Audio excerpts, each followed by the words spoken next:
Hello, everyone. Welcome to our session today, addressing challenges and possibilities within religious communities when religious beliefs conflict with human rights.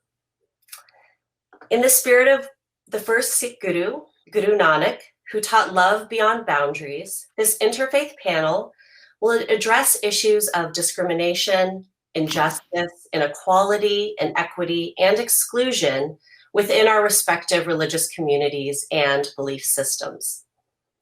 Guru Nanak was a profound poet, a phenomenal musician, and mystic humanitarian who lived in the 15th century.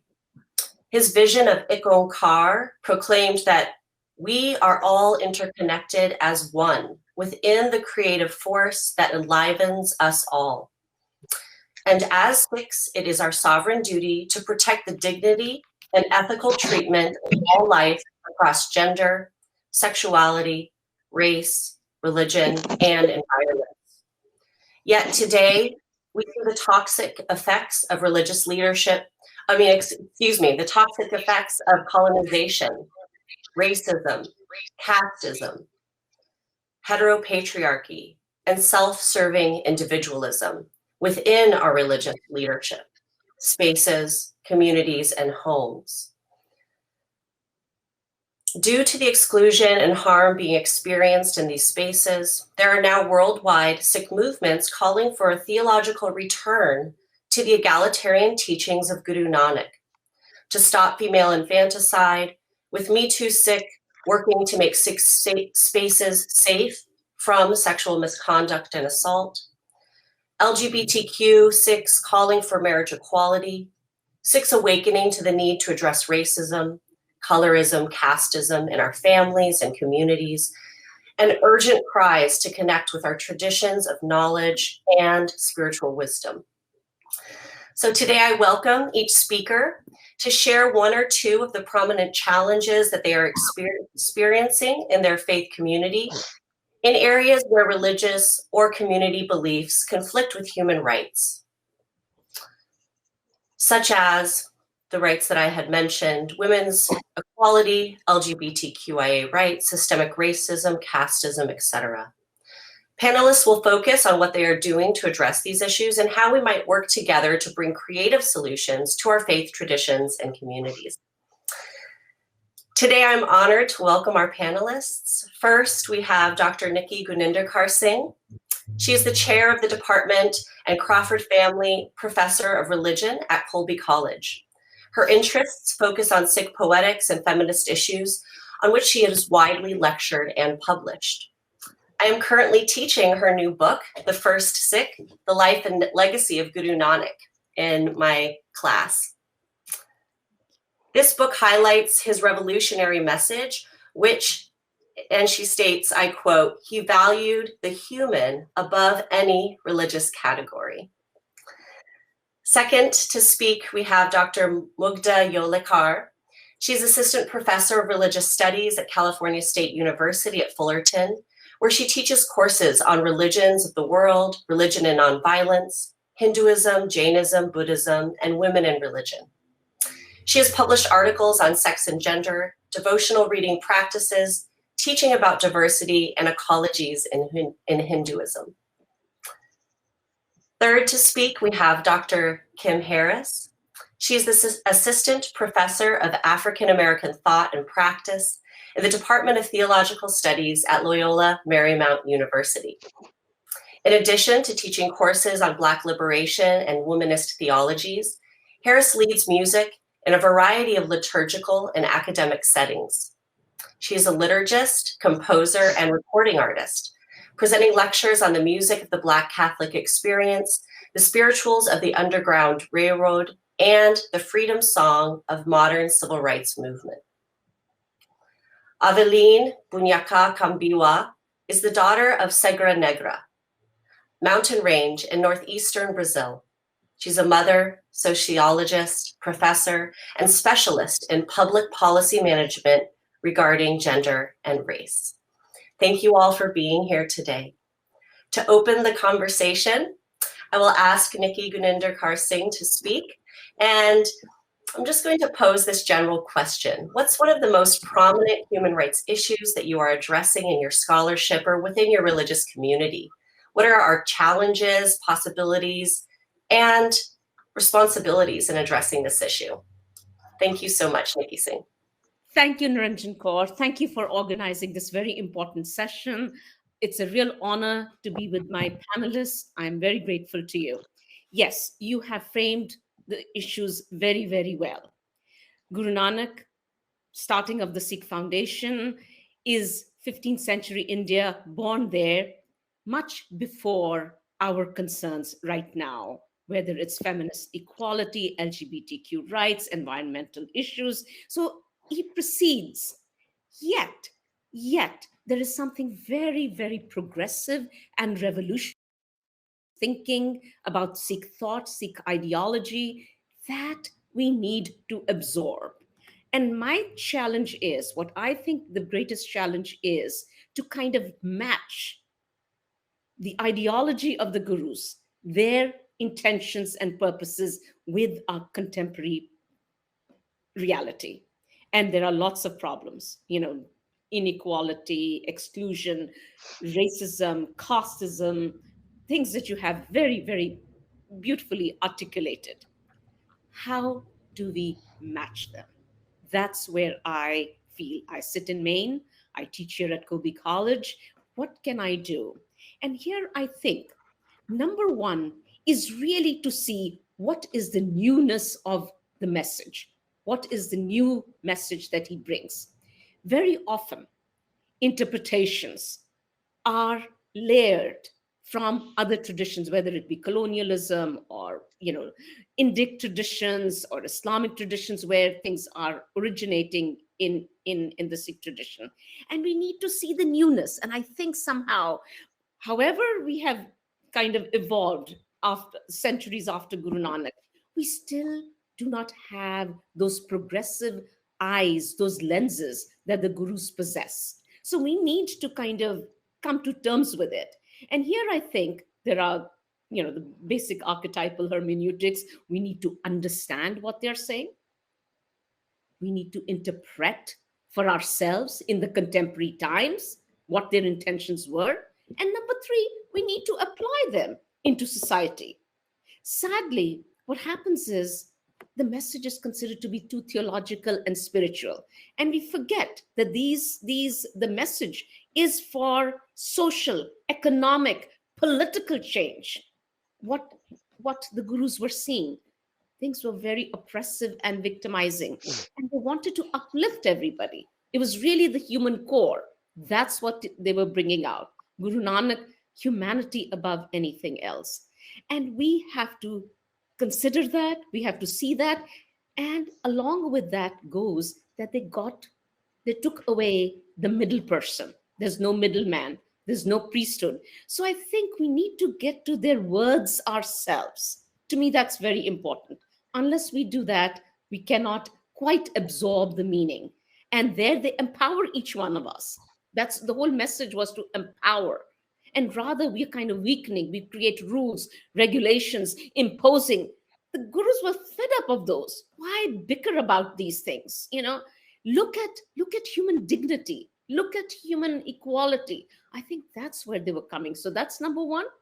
Number two, Guru Nanak saying, Eko Taram, one dharam, one morality, one religion for everybody. Now, this is, we read this in Article 1 of the United Nations Universal Declaration of Human Rights.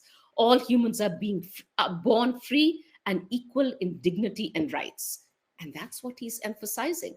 That's what the Guru Granth Sahib is all about. So we need to make sure we are reading the message, his ideals. And he says that too in Var Maj, we must not devour another's due. So whatever belongs to each human being, we need to respect that. The third point I want to say is that somehow, I don't know where this worldview comes from, we utterly ignore his biofilial message. This world is beautiful. It's in this world we find liberation. Hasandiyan, khilandiyan, kavandiyan, penandiyan, viche hove mukti. It's right here. This is where liberation is. And we're so focused on the other world that we ignore our fellow beings, men, women, different races, and even nature, our cosmos. So this kind of orientation is very wrong. We need to bring it to our bodies, to our mothers, to our role in this world. My next point, we need to see diversity. And that's very important. Guru Nanak, everything is one, universal. Just as you said, Nirinjan, there's one reality, Ik Onkar, one being. Marvel of marvels, as he says, no two are alike. So to respect diversity is very, very crucial, is very vital. We have to see people are different. And you look at his own works, you know, when at that very a traumatic moment when Babur comes into the country and he's destroying fellow Muslim sultans, and the women are being, violated against. He respects everybody from every class, every caste, every religion, because he realizes these are cultural codes and they have to be respected. So those points, I think, recognizing diversity, seeing what they are doing new, is and bringing our attention, what can we do together? So I think, the community is very good. I'm very proud of my Sikh community. We are thinking, you are bringing us together. And the recent one about excluding same-sex marriages, that bothers me. That really bothers me. And that cannot happen because the Guru's, I know Guru Nanak was very, very progressive, and of course he did not address this directly, but there's so much in his life stories, even the Janam Sakis that I'm reading and I'm translating these days. They are, he's sitting with Sheikh Sharaf, who's dressed up like a woman, and he's really happy with the Sufi saying, sing, you love God. It doesn't matter who you are, what you are. It's a light within. And we have it in the Guru Granth Sahib very, very clearly stated. Tanpir e na akhiyan behan ikatte hoye. They are not said to be husband and wife who merely sit together. So it's not this male body versus the female body coming together. Ek jot doi murti, tanpir kahiye soye. When we recognize it's the same spark in two bodies, whatever those bodies, however diverse they may be or similar they may be, that's a real wedding. That's what nuptials are all about. So it's bringing people together rather than dividing them. So it really bothers me that Sikhism, which is such a beautiful, full of love and passion, we are not enchanted by that message. And I want that. And so through my translations and my writings, that's what I do. And thank you for all that you're doing. Dr. Nikki Singh. That was really beautifully articulated and a call back to how we are interpreting our scripture, how we are bringing the message for today, really emphasizing diversity and the need to be more inclusive, stop these exclusionary practices within our communities. Thank you so much. I now invite Dr. Mugdha Yeoleh to share with us her thoughts on this same question. Thank you so much. Can you all hear me? Yeah. Okay, great. Thank you so much, Nirinjan, for involving me in this wonderful and very relevant conversation. I say relevant because we all are in some ways in the pandemic times working in our silos and teaching from homes, and these conversations are important because those are also realizations for us that, oh, we are sharing the similar discourse, so let's all work together towards the creative solutions. So thank you so much. It is very timely for me personally, more than the community as well. I'm going to piggyback and actually talk more on the lines of Nikky-Guninder Singh, Kaur, sorry, and that is about pragmatic theology. What you talked about, in the sense that Guru's messages, they were not somewhere up there, but they all evolved from the sociology, historical context, and the ecology of the spaces that were present in that time at that time in India. And I think that point that you made is very important in the study of religious traditions, any religious tradition for that matter. So, what I want to talk about today in my 5 to 6 minutes is first point was about religious community, and I want to clarify that, especially where I am at in Los Angeles, we have a dozen Hindu temples, and some of them have a very homogeneous tradition, like the Swaminarayan temple, whereas the others are basically temples which are hosting all sorts of Hindu gods, right? And I have met several Indians and several Hindus in Los Angeles and the greater Los Angeles, which who never go to temples, and some others would go every Sunday or every Saturday or every whatever day they like, right? And there is no congregational worship in Hinduism, as you all know, or Hindu traditions, and therefore to talk for religious community is a very challenging part for me. So I won't talk for my religious community. I would rather focus today on the challenges that I face in teaching about human rights and animal rights. I will talk why animal rights is important in this. I want to extend it a little bit. Um, in the context of my teaching at Cal State Fullerton to undergraduate audiences. And the context mostly is religions of the world. And then, of course, there are classes on introduction to Buddhism, introduction to Hinduism, and so on. Okay, so that's what I'm going to focus on in the next couple of minutes. My biggest problem in teaching these courses at undergraduate level is how do you teach religion without teaching culture? Okay, so how do you teach religion without teaching culture? Let me start with an image that I use in classroom. Okay, and right now I'm not sharing an image, but imagine I'm sharing an image with you all. Well, not you all, with my students. And what do you see on the image is that there is a mall, there's a big street in Bombay, in Mumbai, and there's a traffic jam. And in the middle of traffic, what you see is a wonderful cow, right? You see a wonderful cow.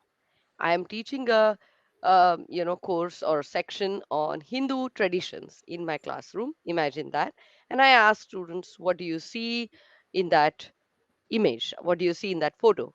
And 80% of my students would respond very confidently, "Oh, these Hindus, they are on the street because they are worshipping the cow. That's why they are there. And that is causing traffic jam." If you go to Mumbai 8 a.m. in the morning or 7 a.m. or any time in the morning, and if you're on the street, nobody has time to really get out of their two-wheelers and four-wheelers to worship the cow, and the traffic is not caused by that. Okay, what I'm trying to get at is that unless you get the cultural and pragmatic context of how the society is working, teaching about religion is very very difficult. So what happens is, of course, in my 4 weeks, in my 3 weeks, in my 16 weeks, I just bring up these big concepts like karma, dharma, all these big theological concepts. I bring them up and I try to teach them, but without the cultural context, it becomes very, very challenging. And students reify students, and this is not to blame them. This is a practical problem that we all, So I don't know if I have a creative solution for that, but I just wanted to bring that up. So that is one. Another big challenge. Now, this is not about my courses. This is not about India. This is not just about culture. This is about how we teach religion and multiple religions. And that is because of these peripheral notions that we just barely cover in 4 months.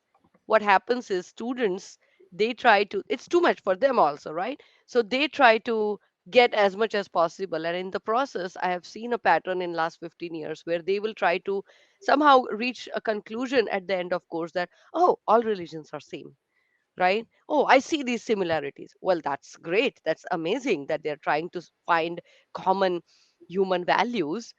Problem is, in real world, when we go out, what we see is we are not equipped, critically equipped, to deal with the differences, to deal with the differences? Because yes, we celebrate, because yes, we talk about diversity and inclusion, and all our cities and districts are now, putting together diversity festivals and this, and I totally appreciate that. That's very important.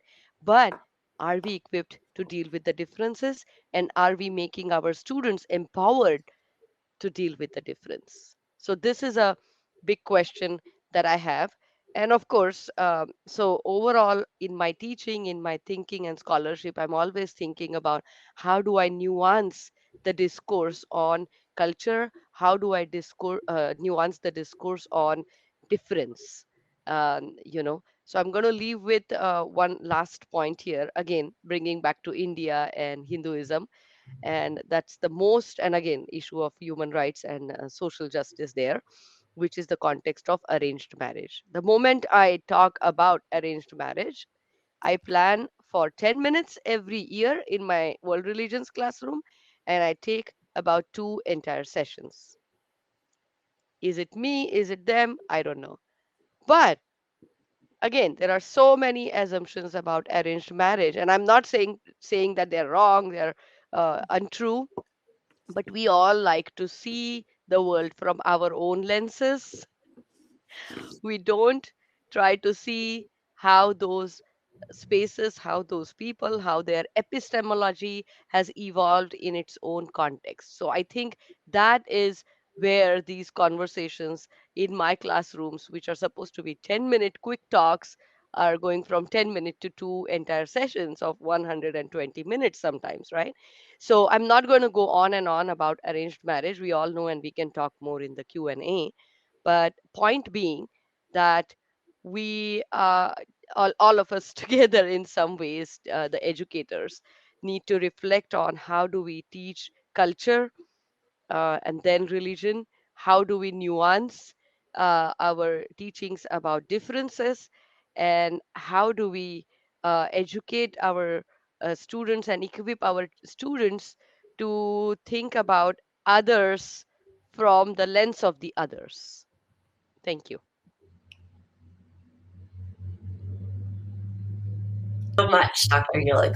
That was really wonderful for us to think about, moving forward. How do we critically equip people to be able to talk about difference? And thinking about socio-cultural contexts is extremely important as well.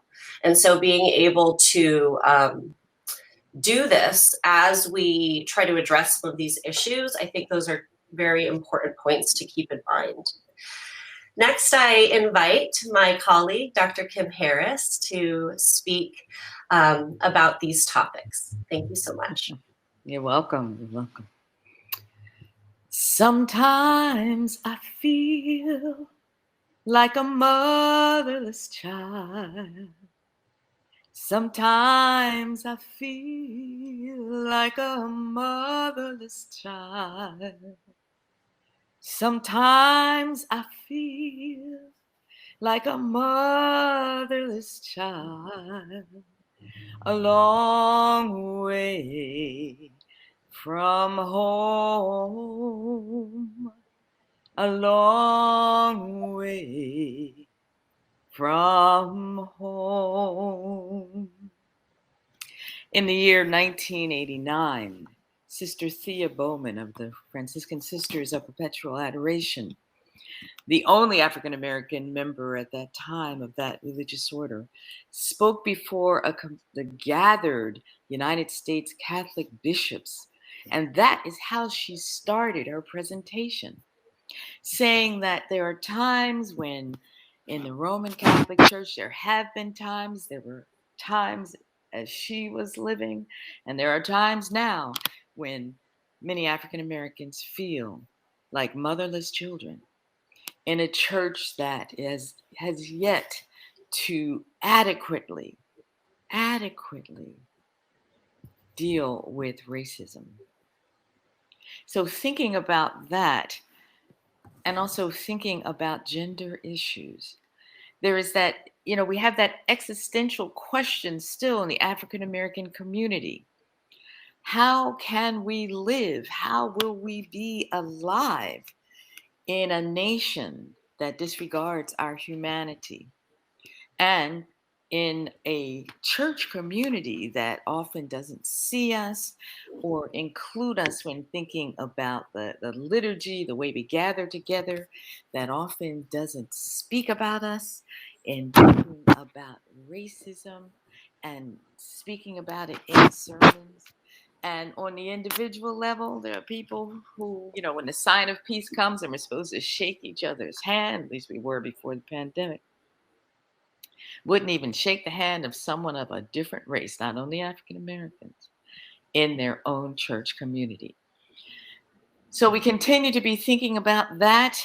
The way that Sister Sia, she was reminding people of how much African Americans, enslaved and free, were a part of building the very buildings that the church is in, whose very bodies were sold to support religious communities during the time of enslavement. And we think about the time of the civil rights movement, where there were still in the 1960s some churches that were absolutely segregated.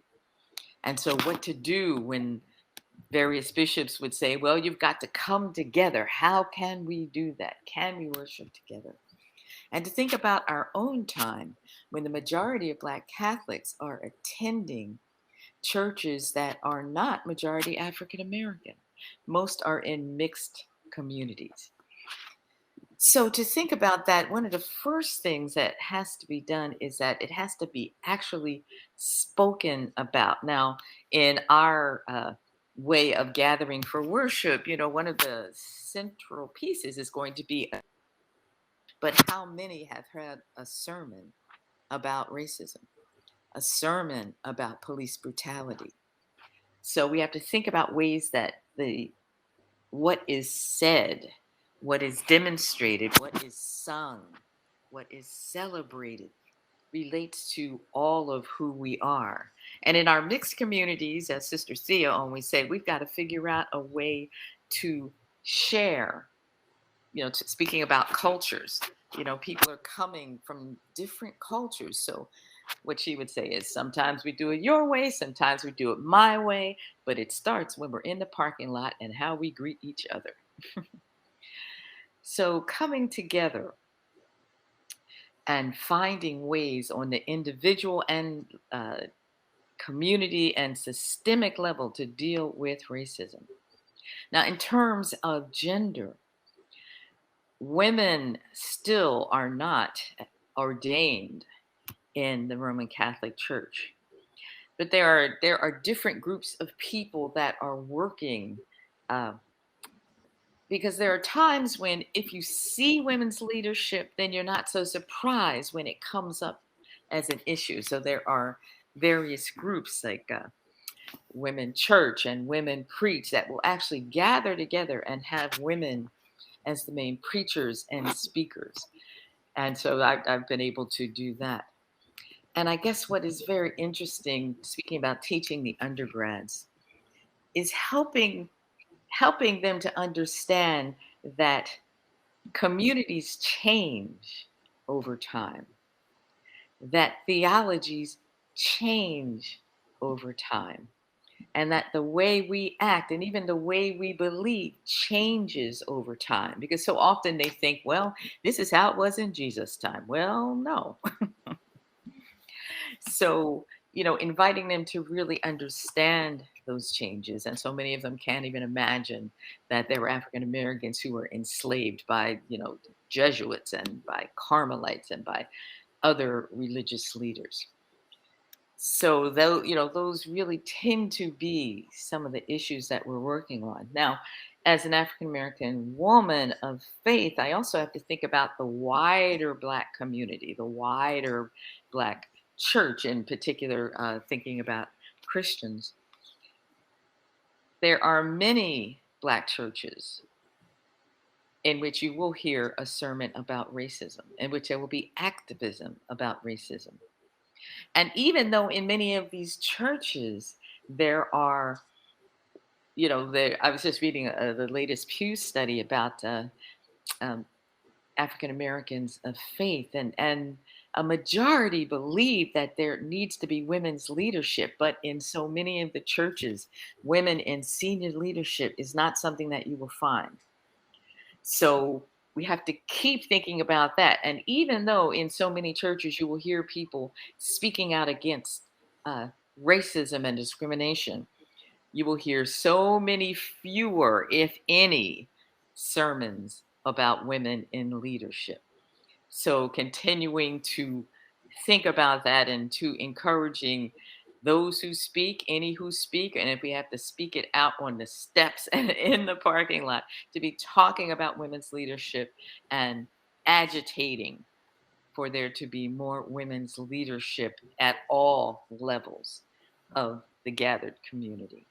So I'll stop right there, and I'm so enjoying hearing everyone speak. So thank you very much. So much, Dr. Harris.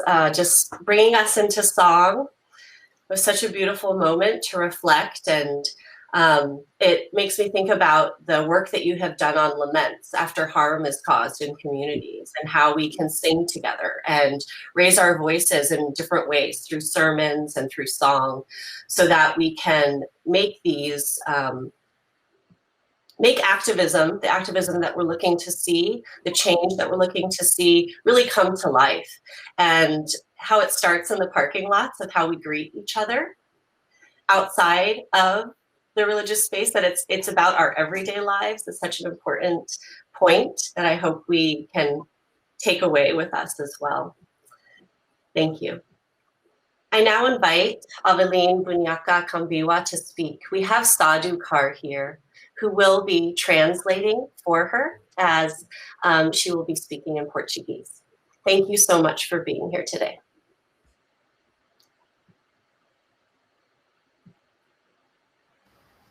Primeiro, eu quero agradecer a todos que me convidaram e também a Suda, que está aqui para me ajudar a trazer esse recado. E quero também cantar um poante. First, I'd like to just thank everybody for organizing and to be here. And I'd like to start by with a song.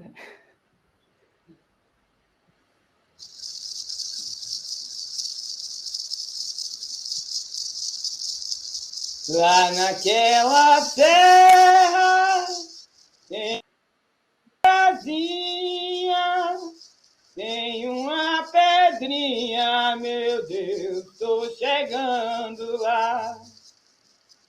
Quando eu cheguei lá, o que eu encontrei foi um menino encantado, coberto de caruá. Menino encantado, coberto de caruá.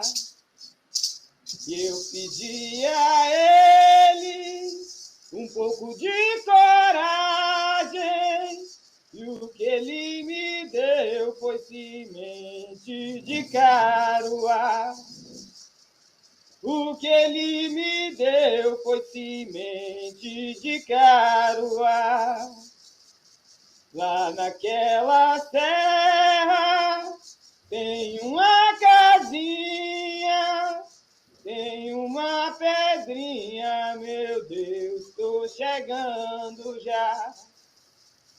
Quando eu cheguei lá, o que eu encontrei foi um menino encantado, coberto de caruá. Um menino encantado, coberto de caruá. Eu pedi a ele um pouco de coragem, e o que ele me deu foi semente de caruá. O que ele me deu foi semente de caruá. Viva a Força Cantada, viva os povos indígenas, de todo mundo.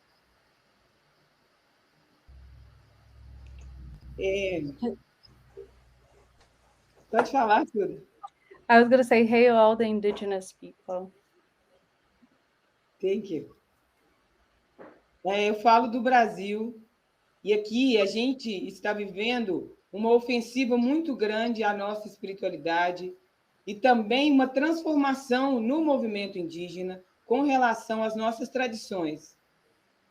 I'm speaking from Brazil, and currently we're suffering a lot of oppression in manifesting our spirituality and our lands.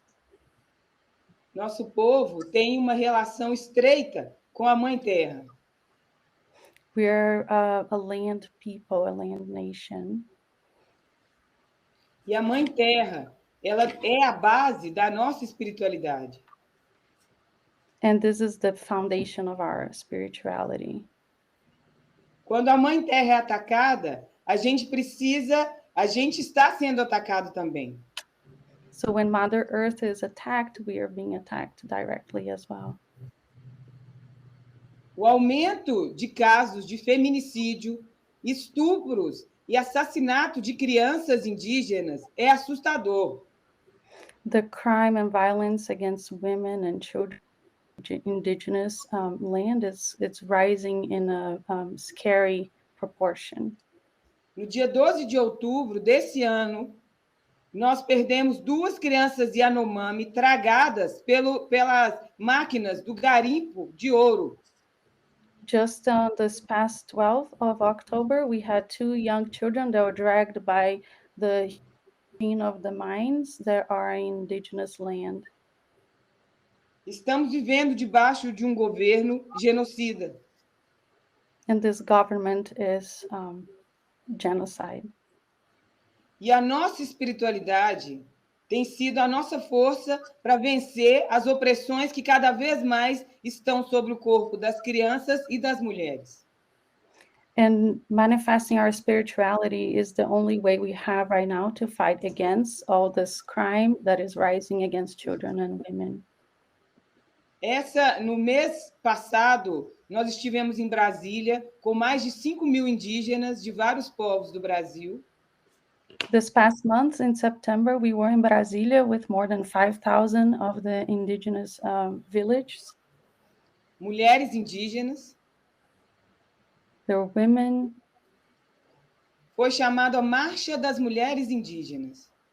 It was the March of the Indigenous Women. It was called in Brasília, the capital of Brazil. E lá nós levamos para o Brasil e para os governantes. Well, we wanted to take to Brazil and all the government que a nossa vontade de viver é maior do que a ganância que eles têm por nossos territórios. That the will that we have to live is bigger than their greed and disregard against us.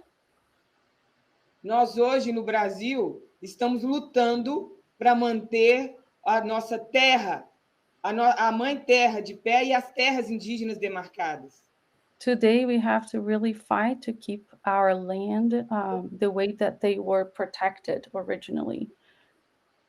Existe toda uma preocupação de nós mulheres em mantermos-nos de cabeça erguida, vencendo o patriarcado e o racismo. We women, indigenous women, we are keeping strong and keeping our heads up to go against the patriarchism or patriarchy. Yeah. Também está dentro das comunidades indígenas. Because we know that the patriarchy is also inside our own indigenous communities. Nosso povo também foi colonizado. We're also colonized. E dentro das comunidades indígenas existe uma violência de gênero e também agora uma violência religiosa, como no caso de Mato Grosso do Sul, onde as casas de rezas estão sendo queimadas por fundamentalistas religiosos. And we see that within our own community, the patriarchy and how we are having to fight with the religious institutions within And we just saw recently that one extreme group was setting on fire another religious manifestation within our own community. Missionários do mundo inteiro vêm até nós para tirar a nossa espiritualidade. So we keep receiving missionaries and different religious influences trying to take our culture. Demonizam nossas práticas. And see our practices as demons. Os povos indígenas isolados estão sob ataque direto dessas instituições missionárias. If the indigenous village is isolated, it's even easier for missionaries and other cultures to come and take over. E nesse espaço eu venho pedir que vejam, que ouçam, que olhem para os povos indígenas do Brasil. Eu peço mesmo visibilidade, porque peço ajuda. And in this space, I want to make it visible, to show and to ask for more visibility and knowledge of what is happening with indigenous villages in Brazil. Nós estamos pedindo ajuda porque não vamos conseguir viver, não vamos conseguir manter em pé se não tiver ajuda de todo mundo, e principalmente quem respeita a Pachamama. We're asking for help because if we don't gather help, we're not going to be able to sustain and keep the forest up and keep the land. And also we ask for help of people that understand the respect of the Pachamama, the Mother Earth. Estamos vivendo debaixo de vários projetos de lei que vêm do governante para destruir e minerar toda a terra indígena e também o que sobrou dos rios. The amount of projects of this government that is to destroy our land and take from the land through mining is enormous. Eu quero agradecer pela escuta. And I want to thanks for listening. E eu quero dizer que existem nas redes sociais formas de ajudar, como perguntou aqui no chat. Tem Someone forma de asked in the chat how to help, and she said there are some online sources that can be provided to help. Compartilhando as denúncias. You can also share all the complaints that are made. Também acionar as redes como a PIB. A PIB. You can also access some networks, and a PIB is one of them. Que é a Articulação dos Povos Indígenas do Brasil. It's the Association of the Indigenous People of Brazil. It's the acronym for a PIB. E também rezando por nós, pedindo aos seus próprios encantados de luz que nos ajudem. And also in your own faith and your own spirituality to ask for us, so your goddesses and your spiritual beings can help us. Proteja-nos. And protect us. Quero encerrar com mais um canto. Can I finish with one more singing? Sim, yeah. Eu tava lá dentro da mata, pra que mandou me chamar? Eu tava lá dentro da mata, pra que mandou me chamar? Eu sou índia guerreira de todo lugar. Eu sou índia guerreira de todo lugar.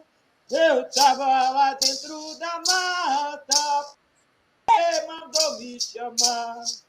Eu tava lá dentro da mata, pra que mandou me chamar. Eu sou índia guerreira de todo lugar. Eu sou índia guerreira de todo lugar. Hey! Hey na, hey na, hey na, hey na. Hey na, hey na, hey na, ho. Hey na, hey na, hey na, hey na. Hey na, hey na, hey na, ho. Hey na, hey na, hey na, hey na, hey na, hey na, hey na, hey na, hey na, hey na, ho. Hey na, hey na, hey na, hey na, hey na, hey na, hey na, hey na, hey na, hey na, ho. Viva a força encantada! Viva nossos ancestrais! Viva nossos ancestrais, tudo. Tudo. Você pode falar para eles, viva nossos ancestrais. Hail all of our ancestors. Muito obrigada. Obrigada. Thank you so much. Thank you, Sadhu, for translating. Thank you, Dr. Avelin, Buniaca, Kambiwa, for sharing all of this indigenous knowledge that we need to preserve, the land that we need to preserve. We're seeing colonization and exclusionary practices, exceptionalism that's affecting so many of our communities, our environments, and this return to indigenous knowledge, diverse ways of being, and being really able to see the humanity, the human dignity in each one of us, as well as acknowledging that life force that is within all of our land and our environment all around us seems to be the most urgent call of today. So please do what you all can. They've posted in the chat some ways to help. And I would like to thank all of the panelists for being here today and for all of the attendees for listening in. Thank you all so much. Thanks very much. Thank you. This was very important and very well done. Thank you, Nirinjan.